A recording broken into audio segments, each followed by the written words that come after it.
बर्फीली हिमालय के पहाड़ों के बीच एक सफेद मानव आकृति महाध्यान में डूबी हुई थी। क्या आप बता सकते हो वो कौन था? यह है रुद्राष्टकम का तीसरा छंद।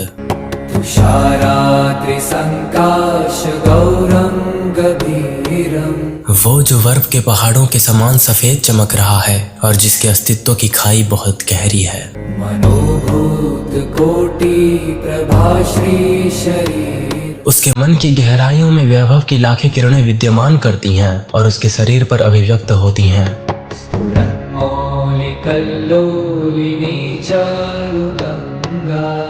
वो जो जिसके सर पर सुंदर गंगा धलकती है और संसार की ओर बढ़ती है।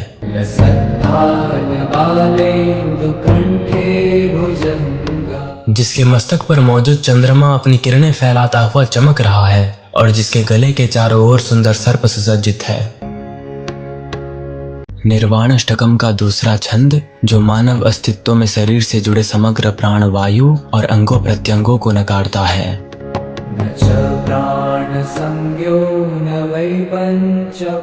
मैं ना तो जीवन की ये सांसें हूँ और ना ही ये 5 प्राण वायु हूँ।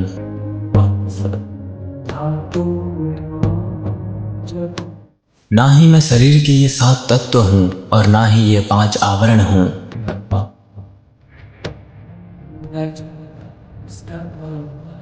ना ही मैं वाणी, हाथ, पैर या उत्सर्जन और प्रजनन की इंद्रियां हूं।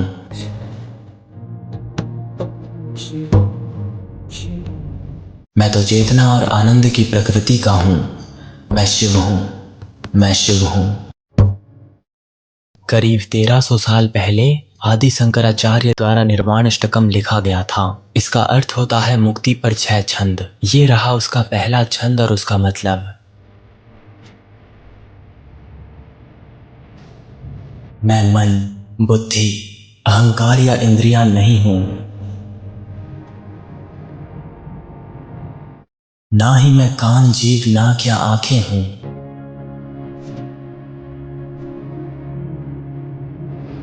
ना ही मैं अंतरिक्ष, पृथ्वी, अग्नि या वायु हूं।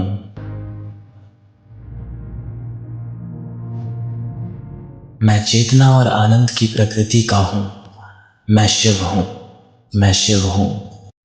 आधी से ज्यादा दुनिया जो भगवान नाम की चीज को मानती है वो सब सोचते हैं कि भगवान एक ऐसा फिजिकल एंटिटी है जो उस अनंत आकाश में कहीं प्रकाश वर्ष दूर ब्रह्मांड में अपना डेरा जमाकर बैठा हुआ है और हमें देख रहा है। बच्चों की परियों की कहानी की तरह हम इसी चीज पर विश्वास करने लगे हैं। पर बस कुछ ही आध्यात्मिक लोग होते हैं जो गॉड के रियल डेफिनेशन को डेप्थ में समझ पाते हैं। ईश्वर एक रहस्यमय ऊर्जा है। ईश्वर वो कॉस्मिक एनर्जी है दोस्तों जिसकी वजह से हम अभी जीवन की महासांस ले रहे हैं। इंसान के शरीर के भीतर जो ऑब्जर्वर मौजूद है वही ईश्वर है। ये समग्र सृष्टि में दिख रहे पेड़ पौधे, फूल और ब्रह्मांड में दिख रहे तारे, हर एक चीज में एक रहस्यमय ऊर्जा वास करती है जिसका ना तो कोई आकार है, ना कोई रंग, ना कोई वेश और ना ही कोई स्वरूप। हर एक चीज अपने आप में ही दिव्यता की एक महाचिंगारी है। और गहरे स्तर पर जब कोई व्यक्ति अपने अस्तित्व को हर एक चीज से मकड़ी के जाल की तरह जुड़ा हुआ समझ लेता है वो हमेशा के लिए मौन रह जाता है, क्योंकि ईश्वर की भाषा संस्कृत नहीं, ईश्वर की भाषा खामोशी या महामौन है।